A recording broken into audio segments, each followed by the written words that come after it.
नमस्कार विद्यार्थी मित्रांनो, परत आपण लेक्चर नंबर 4 मध्ये ग्रॅमर रूलच्या रिलेटेडच क्वेश्चन सॉल्व्ह करणार आहे. तर लिनियर मध्ये आपल्याला माहिती आहे बोर्डला 12 मार्काचं वेटेज आहे. आपण त्याचं वन बाय वन व्हिडिओ बनवतोय. याच्या आधी 3 लेक्चर आपण डिस्कस केलेले आहे. तुम्ही त्यांना चांगलं व्यवस्थित बघा, तरच तुम्हाला पुढचे व्हिडिओ कळते आणि अशी सिरीज कंटिन्यू राहणार आहे. तर तुम्ही कमेंट्स मध्ये सांगत चाला मला काय काय आपलं, आणि एखादा एक्झाम सॉल्व्ह करून पाहिजे त्याचे आन्सर मला तुम्ही पाठवत चाल. तर बघा, आजचा इक्वेशन पण फ्रॅक्शन आहे. ही फ्रॅक्शन कोण आहे ते कळालं. त्याच्या डिनॉमिनेटर मध्ये कोण आहे? व्हेरिएबल आहे. कोण आहे? व्हेरिएबल. डिनॉमिनेटर मध्ये व्हेरिएबल आला तर त्याला काय करायचं मित्रांनो? रिप्लेस. रिप्लेसला कधी वन बाय पहिली संख्या, वन बाय दुसरी संख्या. पहिला व्हेरिएबल कोणता आहे?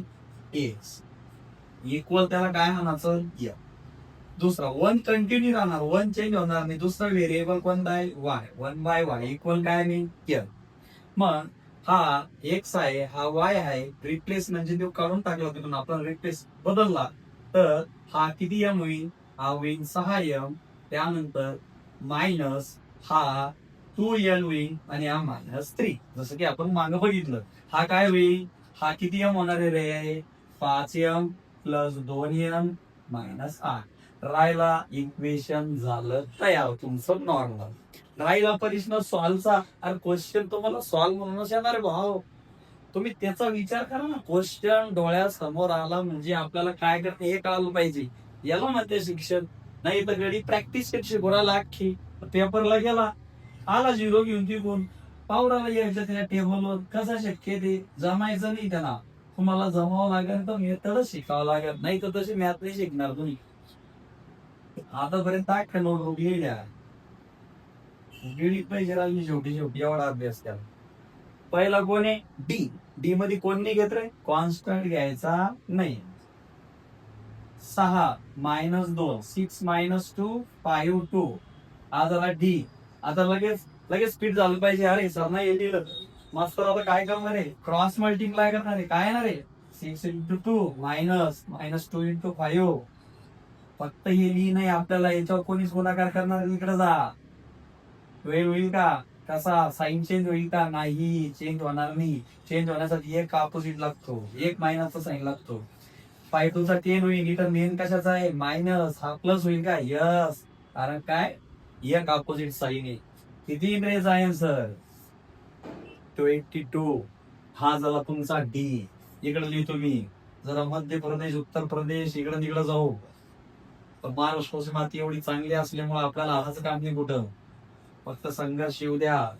डीएम कोण कट करशाल रे? एम कट करून टाका. काय आलं डोळ्यासमोर? -2 -3. कसा लिहा? उलटा. काय लिहाल? -3 -2. हा किती आहे? 8 बर का? -8 + 2. हे फक्त लिहासाठी. काय लिहाल? -3 × 2 -2 × 8.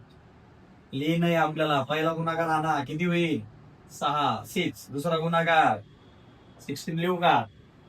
अपोजिट साईन आहे का? साईन मेन कशाचा आहे? प्लस. काय लिहाल? मायनस. अपोजिट आहे का? एका त्याला मायनस दिसतंय का? नाही. मेन काय इथं? मायनस. मायनसच राहील. मायनस मायनस दोन्ही सारखे. काय लिहाल? 22. सब ओपायचं. मायनस मायनस प्लस खेळत बसायचं नाही. सेम साईन दिसताय आयडी होती, आणि जे साईन असून तेच लावून टाकायचा. विषय संपला त्याचा. डीएन सांगा. काय लिहू डीएन मध्ये? कोणावर कट मारू? एन ला मारा गोळी. काय उरलं? 6 -3 6 -3 5 -8. आणि या भाषा आमची अशीच आहे बरं. भाषेनं खूप काही दिलेलं आहे, त्यामुळे बदलाची काही इच्छा होत नाही. 6 × 8 किती होईल? किती? 48 का? हा 48च. याचा मल्टिप्लाय किती होईल? 15. साईन सांगा. चेंज होईल का? याला मेन काय? प्लस. मायनस होईल का? यस. एकच मायनस साईन येईल. इथं मेन काय? मायनस. चेंज होईल का? यस. एकाला मायनस आहे. प्लस मायनस काय होतं? मायनस. किती उरण? तेवढी बी येत का? किती? किती? 23. पहा आता तुम्ही 20 दिले तर किती येतात? 23 आहे किती आहे?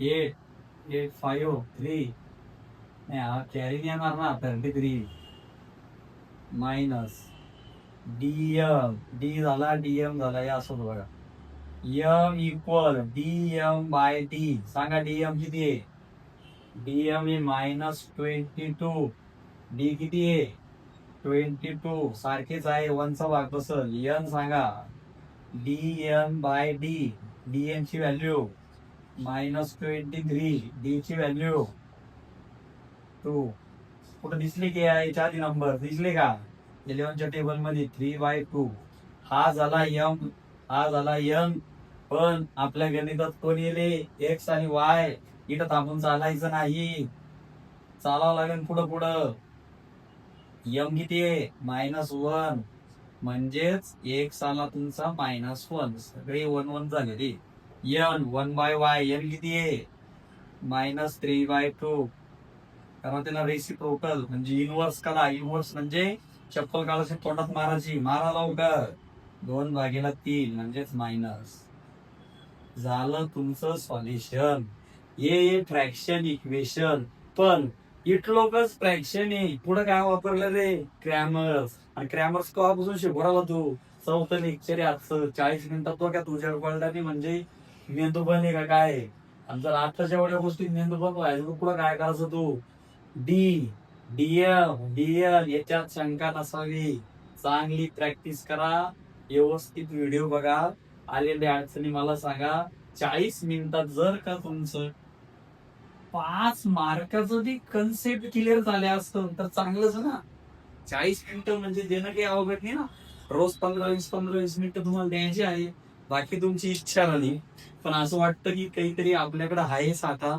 तर ते थोडा वाढा कारण की वाटल्यावर अजून भर पडती म्हणते तुम्ही वाटतं लावलं आता फक्त तुम्ही थोडस त्याची किंमत ठेवा आणि मला कळवा कमेंट्स मध्ये की सर आता असं इक्वेशन असलं तर कसं सॉल्व्ह करायचं इक्वेशन मांडा आपण परत एक व्हिडिओ घेऊ आता सिंगल व्हेरिएबल झाला बरं का याच्यात अजून एक व्हेरिएबल येतो पण क्रॅमर्स एखाद्या कन्सेप्ट आल्या तर ते अजून सोपं जाईल तुम्हाला ठीक आहे चालेल मग आपण या ठिकाणी थांबवतो चौथा लेक्चर थँक्यू